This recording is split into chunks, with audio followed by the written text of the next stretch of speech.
Welcome to Positive Recovery MD. If you're listening, chances are you want to create happiness around you and thrive in your life. We're glad you're here and you've come to the right place. This podcast will inspire and motivate you to not merely survive your recovery journey, we'll give you the tools to build or strengthen your foundation to thrive and flourish in your life. Each week, we'll come together as a community to have authentic conversations around addiction, recovery, and what matters. Growth and progress, not perfection. All while developing positive habits for you to utilize in your life. To learn more, please visit positiverecoverymd.com to sign up to receive the daily positive interventions that we'll review, as well as gain access to exclusive Positive Recovery content available only to Positive Recovery MD listeners. All right, let's get started.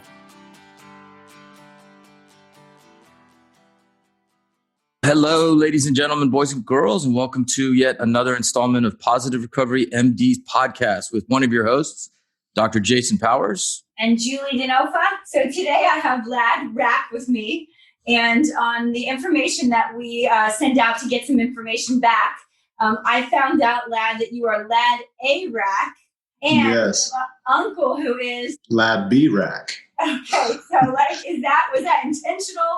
How did that, yes. That come to be? Yeah, I'm little Lad and he's big Lad. That's how it all started in the family. But my one of my grandfather's best friends' name was Lad, and so they named their son Lad, and then my parents jumped on it, and I picked up that name.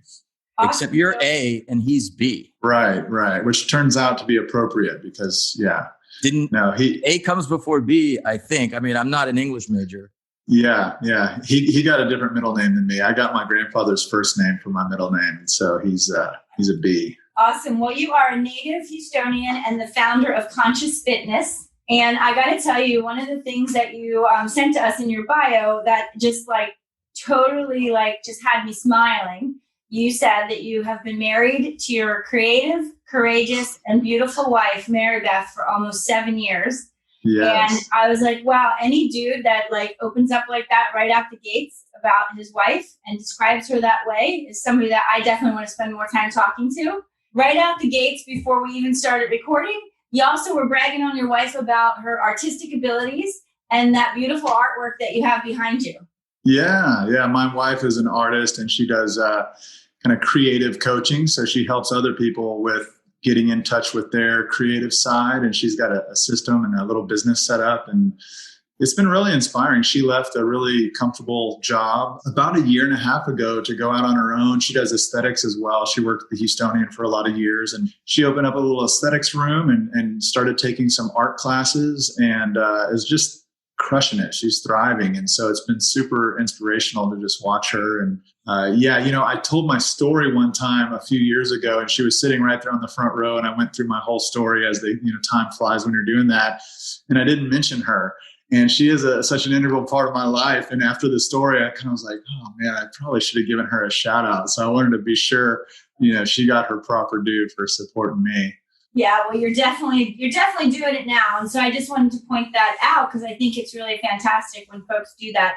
The other part is that when you talk a little bit about conscious fitness, tell me a little bit about that. What exactly is conscious fitness? First and foremost, conscious fitness is a community. It's a community of people, as I wrote in the bio there, a community of people seeking to build character, expand consciousness, and improve fitness. And I know we'll get into it, but we define those terms so we can have something to work around. It started out as Sobriety WOD. So it's been rebranded. It's really the same process, same format. And I was explaining to Julie before you got on, Jason, Sobriety WOD, WOD stands for Workout of the Day. It's a CrossFit acronym. And it sounds like a spitball that doesn't have alcohol.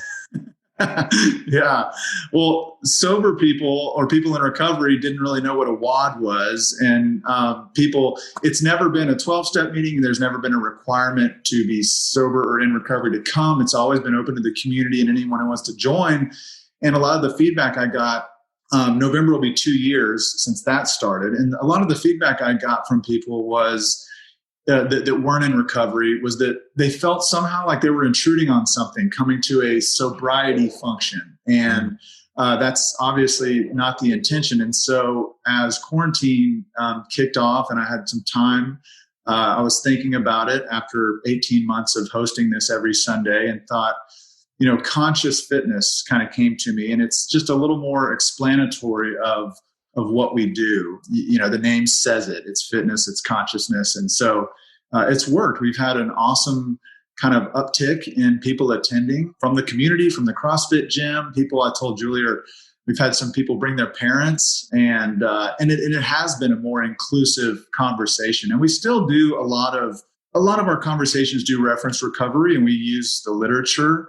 With the kind of consciousness piece, it allows me to bring in, I listen to song lyrics, podcasts, The Daily Stoic, a book I'm reading. It's really kind of broadened the topics as well. And that's been well received by the group. Yeah, I think you're the one that turned me on to The Daily Stoic, if I'm not mistaken.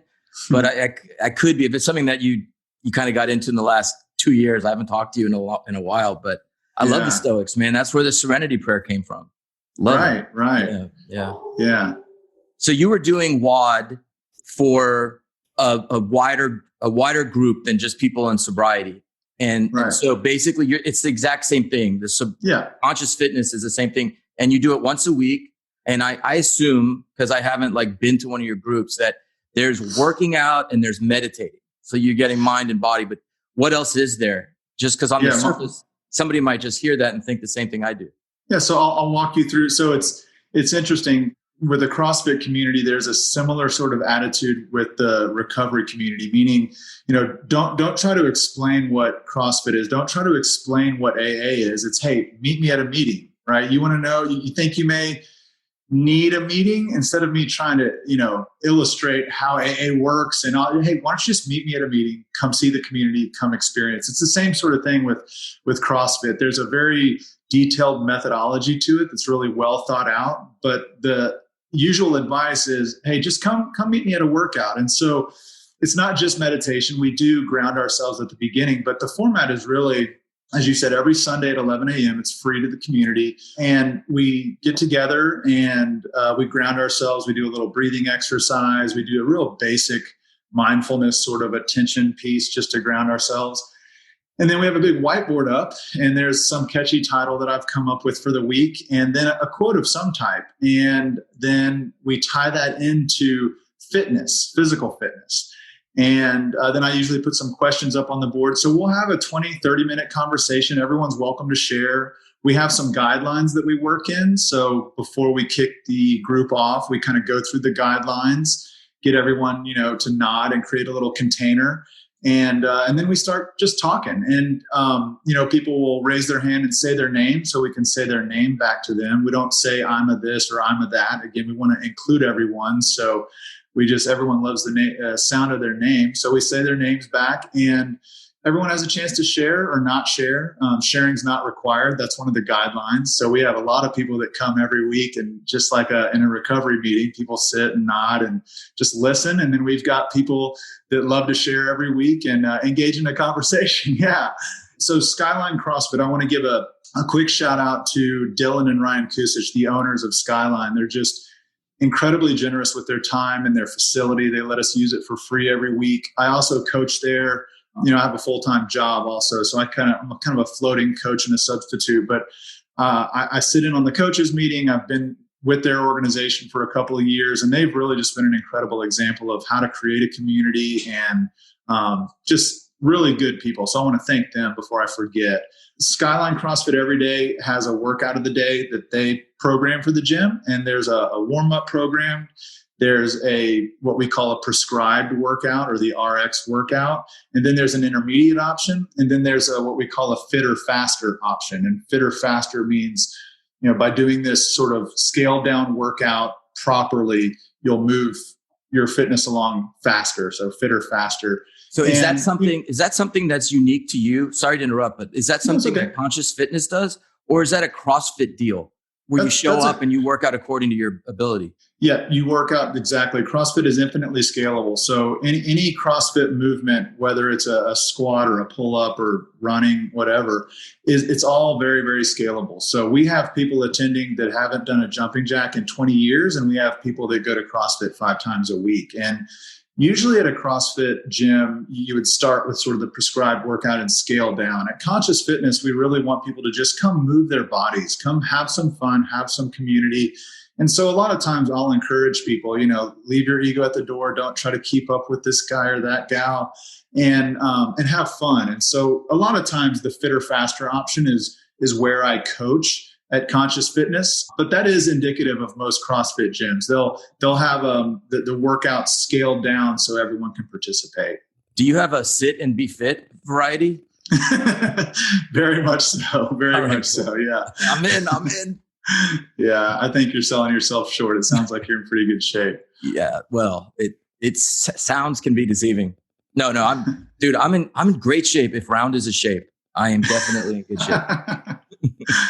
Nice. So round is definitely a shape. I don't know, that's the one that we're wanting to be talking about while we're working on Conscious Fitness. But one of the things that I think, Lad, that you shared earlier was about, or you shared within some of the documentation, is around you have a unique ability to have extreme discipline and toughness, but you're able to couple that up with connection and empathy and emotional intelligence, right? Which I don't know that those two things always go together with a gym and whatever is going on with people's lives, although it should. And that discipline that you talk about from the practice of like 12-step in recovery, how are those two things really similar? I'm a big fan of this guy, Jocko Willink, and one of his ethos is discipline equals freedom.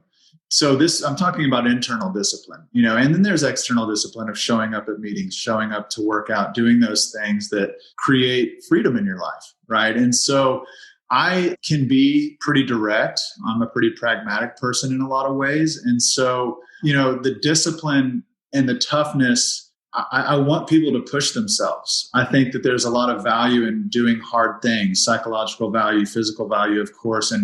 And I know I'll speak for myself. When I came into recovery, when I came into my fitness journey, I held back. I didn't push myself. And so this idea of being tough or being disciplined, it comes from my own experience of the feeling you get when you do something hard. And that being said, I want people to come have fun and move their bodies. And so there's a balance there, pushing people to see what they can do, and then being right there to support them, whatever that looks like. And I'm a softie. I can be tough, but I'm a softie at heart, and I really just want people to come have fun. One thing I didn't mention, sort of the genesis of Sobriety WOD and Conscious Fitness for me came from the 12-step literature, where it talks about our primary purpose is to fit ourselves, to be of maximum service. And what I noticed in my own fitness journey was that there's a lot of spiritual fitness and emotional fitness that comes with 12-step recovery, but there's not a lot of attention put on the physical fitness aspect of it. And I think part of being available to be of service to yourself and be available to your family and community is being physically fit to show up. Maybe it's helping someone across the street. Maybe it's helping your elderly parent or someone with their groceries out of the car, packing sandbags after a hurricane. We had one member, we talk about this a lot, especially when I have a lot of new members. I always come back to this fit for service idea. And we had a member tell us a few weeks ago, he's a real estate agent, and he was showing a house, and a lady came from next door and said, help. I need some help. And she came over, and her 70-year-old husband had fallen down and needed to get up and couldn't. And this person was able to physically help him up, the little things. So I think this physical fit for service in conjunction with the emotional and spiritual fitness that we pursue in 12-step recovery is important. And so that was one of the kind of light bulbs that I had at the very beginning of this, of why do this, to bring that physical component into the spiritual and emotional fitness. Yeah. And something else, like a couple of things came up also in your bio, that your ability to sort of connect people and help them fulfill their potential and the spiritual side, it just rings true to a lot of what we're doing in positive recovery, even though we really haven't had cross-pollination of ideas. One of the things about the physical form is that as human beings, we're so rational. We like to tend to think of ourselves as head up. Mm-hmm. So we distance ourselves from anything corporeal. And that separates us from like lower animals, which is stupid because philosophers jog to stay in shape. People that are chess masters, like it's not like there's a mind body dichotomy. There's a cross flow that goes in both directions. Like case in point, it seems like you're bringing a lot of the psychological to the physical, and we're trying to, do the same thing because like Western medicine almost makes it taboo to talk about the mind, where did it exist? And just to share a personal experience I had in this is that I was doing hot yoga a lot early in recovery, and it involves a lot of standing poses. And I joke about my shape, but like there's a lot, I'm like dense, like there's a lot going on right here. So it's hard for me to like do certain things. But when I started to like get balance in my physical body during it, especially like the standing bow, where you're like you're standing on one foot, the other foot's in a hand, and you're like doing this like flying thing. Like once I got balanced with that, I noticed my mind was so much more balanced. Yeah. It was completely like, that was unexpected. So I'm sure you see a lot of that as well. Definitely. And I want to tell y'all, I'm very excited to be here today, and I'm super humbled. I've listened to a lot of y'all's podcasts, and with the different people y'all have had on and some incredible guests. I listened to Dr. McInvale on my flight home from Idaho. I listened to Crystal. I listened to the two doctors that you recently had on that I know were mentors of yours, and I'm lost their names, but so I'm humbled Gary to be Rustin here. And Mike Leaf, yeah. Right. Yeah. You've had some really esteemed people on here, but you mentioned a few weeks ago or something about the psychological and neurotransmitter impact that physical fitness has on a person, especially high intensity fitness. And I think you had mentioned a 12 to 18 hour sort of pop of, you get a mood boost, 20 to 30 minutes of like strenuous exercise. Right? Yeah. Strenuous exercise. And so I think it's 8 to 12 hours. 8 to 12, I'll take it. Yeah, 12 exactly. to 18. Yeah, I'll take that. And so, I heard you say that on your podcast, and I was like, yes, absolutely. I can tell on my off days that I haven't worked out. And it's interesting you bring up yoga. I used to run and swim and do what we call monostructural movements, just one thing. Right. And then I remember the first time I went to yoga, I was sweating my butt off. And this wasn't a hot class. And I went to the yoga instructor. I was like, I can run 10 miles. Why am I being crushed right now by doing this yoga? And he said, well, it's a different metabolic pathway. You have the three metabolic pathways, basically a very high output, short burst, right? The phosphogenic pathway. And then the mid range, which would be 60, 70% effort for 2 to 3 minutes. And then you have the aerobic pathway, which is long, sustained, 60 to 70% output. And at Conscious Fitness and at CrossFit, every week we try to tap into all three of those metabolic pathways to get all those different systems in the body moving. But you're absolutely right. There's the body. I mean, it's what we're walking around in all day, every day. And I've learned some incredible tools in recovery around mindfulness and spirituality and emotional recovery too, the character defects and all this stuff. And again, there was just this gap for me, like, wow, like you just explained it perfectly. I'm leaving out, 90% of my corporeal body. And so that was definitely part of my thought process as I got into this. Julia, like when I was reading what he said about, like, it just looked like, it seriously looked like I could have written the same thing in a way, right? Except for, I'm not like leading anybody in anything physical, but man, I just love the work you do. And I knew Lad, but I just didn't know that side of him. So, I mean, even reading the answers to your questions made me like you a lot more. I mean, if anybody's listening, you guys should definitely check out the Conscious Fitness. This is a real deal. He gives it away, kind of like what Chris Davis did for years and years with the support for the family. And that's just kind of, to me, that goes beyond words. Like, so many people are, especially with social media, taking advantage of little snippets and selling themselves and this and that. And dude, I mean, he's the real deal. It's not like he has to defend himself, or he's just passionate about it. And yeah, man, thank you for taking the time to be on this podcast, by the way. Yeah. I'm esteemed and humbled to be on here. And I'll share, it's the reason I got so excited when I started CrossFit, which, by the way, I shared every week. CrossFit I love to hate it because it's hard. And high intensity is not my style. But when I did fall in love with it and I decided to become a coach, to become a level 1 CrossFit coach, you take a course and they give you a textbook and you have to learn all the basics and all these, I've mentioned a few of the sort of theories and CrossFit is defined as constantly varied functional movement performed at high intensity. And I was sitting there and I was like, well, that sounds a lot like trust God, clean house, help others. And all these light bulbs started going off, and I could share some more with you about just the parallels between 12-step recovery and kind of CrossFit methodology. That's one of them. Both of these, both 12-step recovery and CrossFit are really elegant, simple solutions to chronic disease as well. Right. And again, going to the mind-body connection, we attack the chronic disease of addiction through 12-step recovery and many other, there's many other paths now. And then we attack chronic disease, chronic body disease through CrossFit. There's a very simple nutrition prescription, which is eat meat and vegetables, nuts and seeds, some starch, little fruit, no sugar. It's real simple, mixed with the constantly varied functional movements performed at high intensity. And just like with wait. So no ding dongs? Well, I'm no comment. How about that?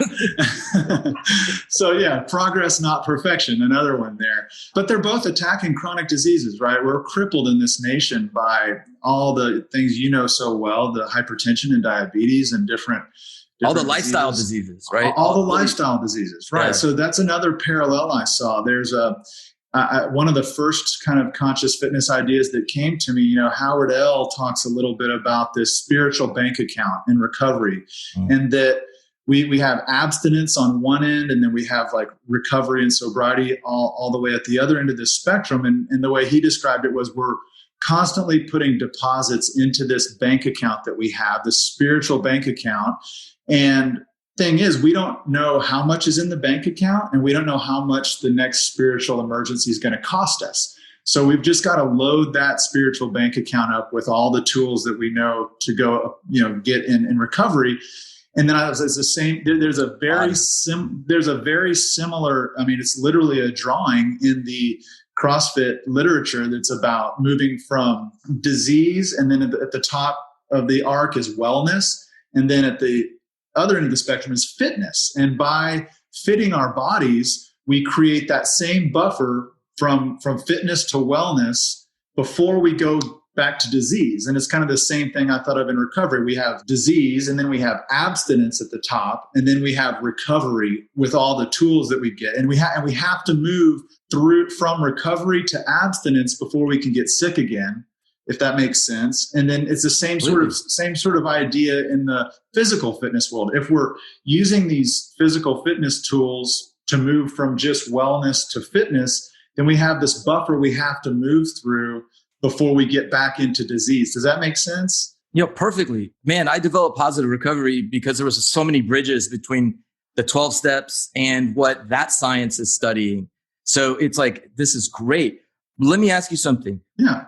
If somebody's listening and they want to get into CrossFit, or at least, come and check out what you're doing, but they really like that prescription of eating, do you recommend that somebody just cut out sugar and do that diet like immediately? Or is there like a gradual process like there is with the intermittent fasting and things like that? How do you sort of guide somebody who wants to join? In terms of nutrition is so personal. I've been on a nutrition journey myself since I got into recovery, and I've done the paleo, and I've done the vegan and the Whole30, and I've fasted. I've done water fast, the cayenne lemon. I've done all of it. I'm an enthusiast. If I see something that looks fun, I'm going to try it all. And, what I would say is to just start small. Maybe I heard in one of your positive interventions, if you are eating donuts every morning, maybe just eat one instead of two, and then maybe the next day, skip the donuts and have a bowl of sugary cereal, slowly move into it. I know from my own experience, my first inclination is just let's go all in, right? Classic addict mindset. And at the same time, my personal experience is that if I make it more realistic, then I have a better chance of success, of course. And so, what I would say, we talk about the nutrition when you join the gym, or when we talk about it in conscious fitness as well. And it's a suggestion, just like, in recovery. And I don't think anyone would argue with that very simple plan of basically whole foods, cut out the sugar, right? No measuring, no weighing, just eat whole foods, cut out the sugar.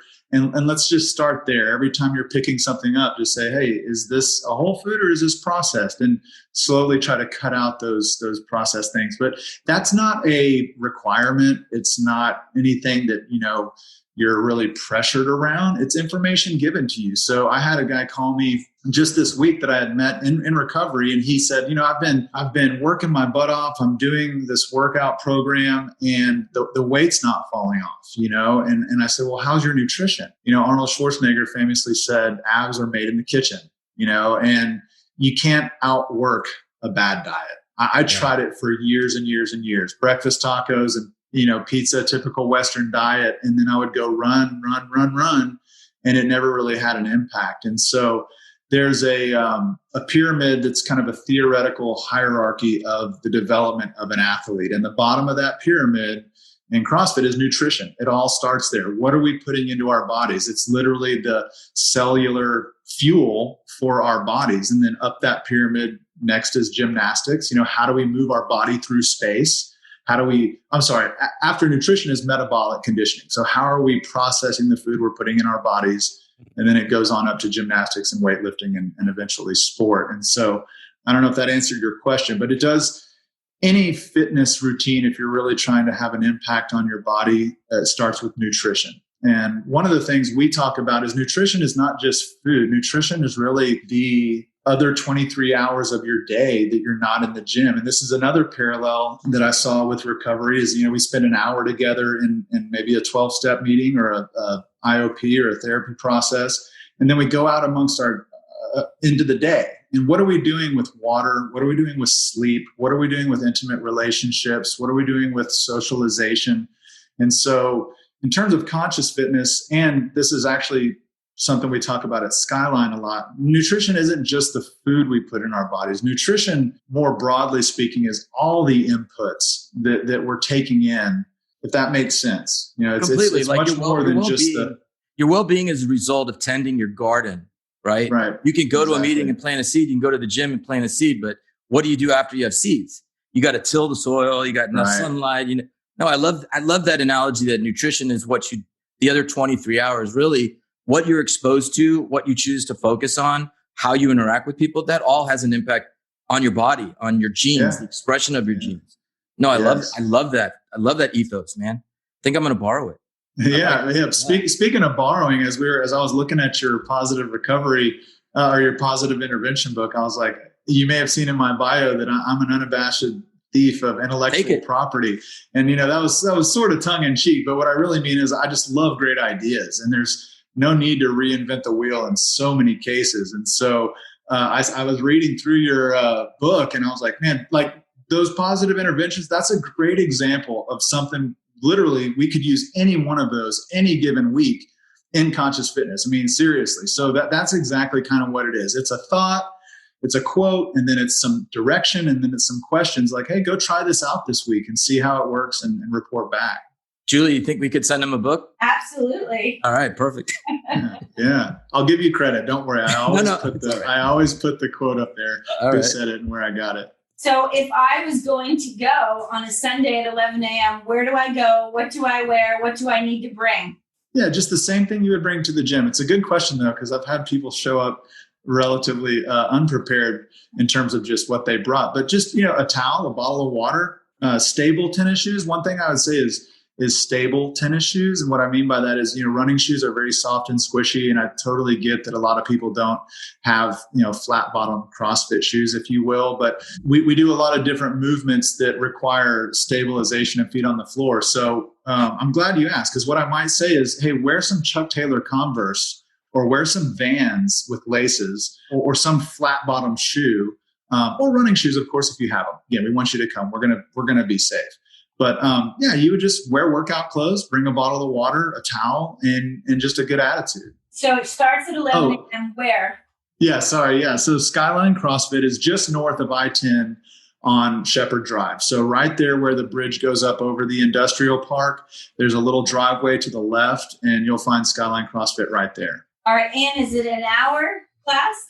It takes about an hour and a half. The actual workouts with warm up and coaching some technique and then walking through the movements usually takes about an hour. That's a typical format of a CrossFit class. And then the discussion can be anywhere from 20 to 30 minutes. We start at 11 and then there's a class at 1. So we have a 2-hour window there.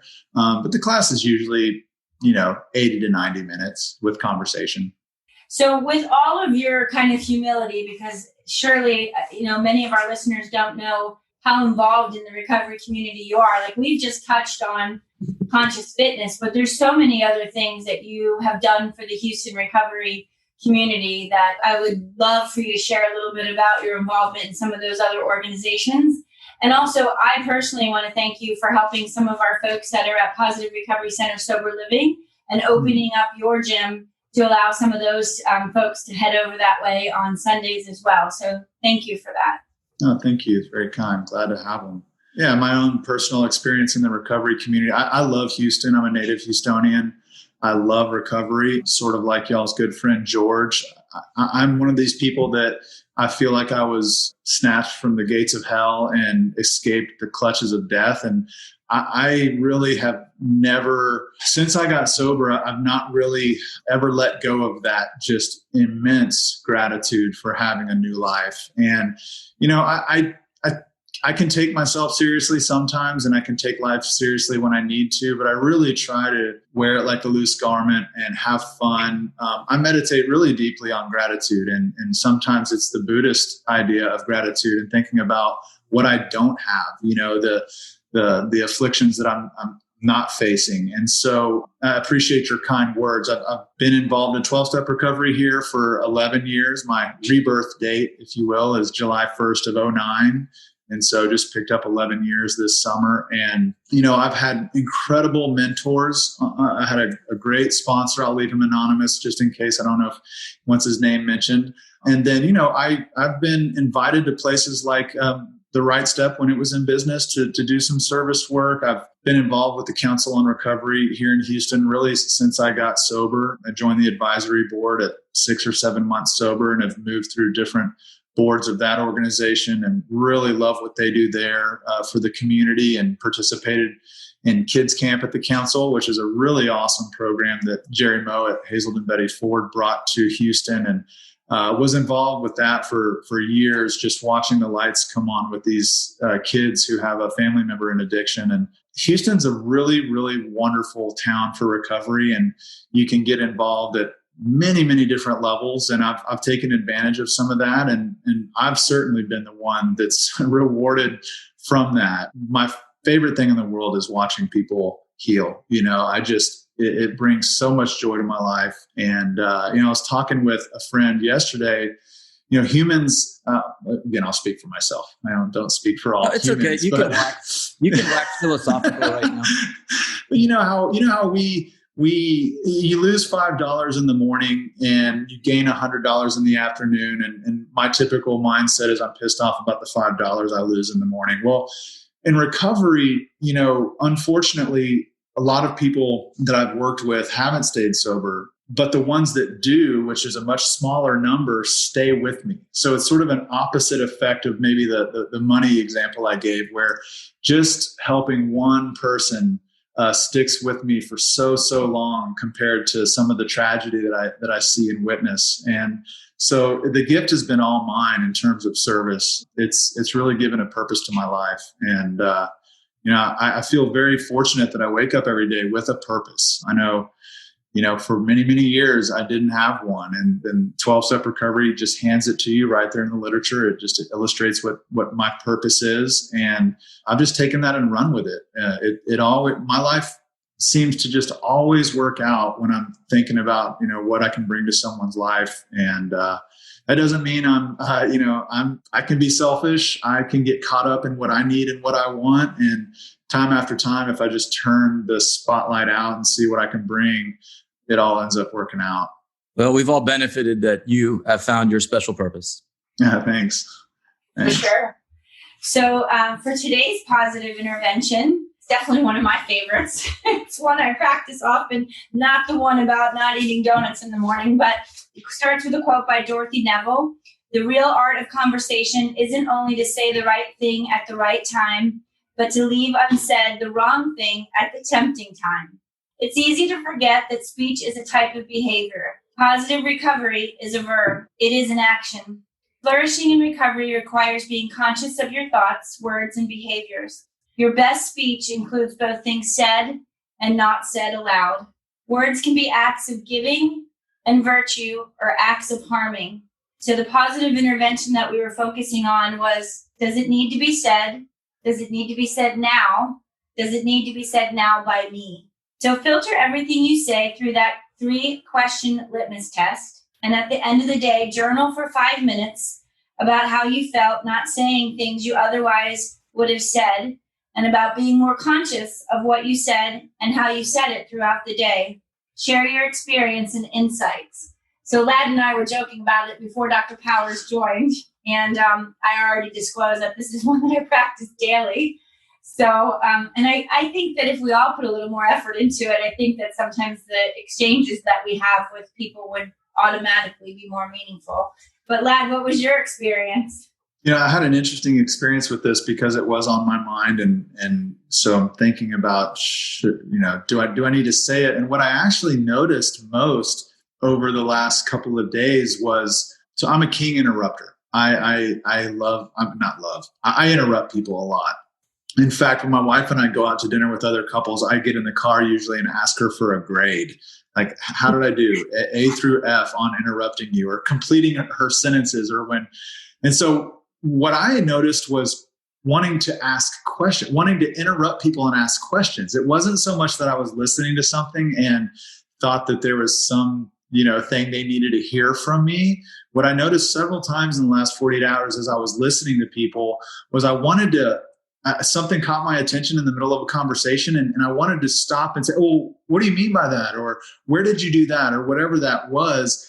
And I really noticed myself going, and so it's a little bit different take, but I really noticed myself going, does that question need to be asked right now? Or do they need to finish what they're saying? Is the question I'm thinking about in my mind really pertinent to the purpose of what they're sharing? Or should I let them just finish what they're sharing? And then if the question's still in my mind, throw it out there. And so I didn't find myself with any kind of pauses where I was wanting to give advice. It was more of me wanting to interrupt people with questions, which was interesting to notice. And so I'll give myself a B for not interrupting. And then I did interrupt a few times. But questions are what came up for me more than advice. It was interesting. Did you notice that when you didn't ask a question, a lot of times the conversation, it was either answered or revealed to you that it wasn't an important question? 100%. Yeah. 100%. Yeah. I get curious when I'm listening and something catches my attention and I want to know more about it. And then you're spot on. Yeah. As those conversations develop, it's like, oh, that was totally not a relevant question, or it did get answered. Yeah. Yeah. That's what I have to do when interviewing patients a lot.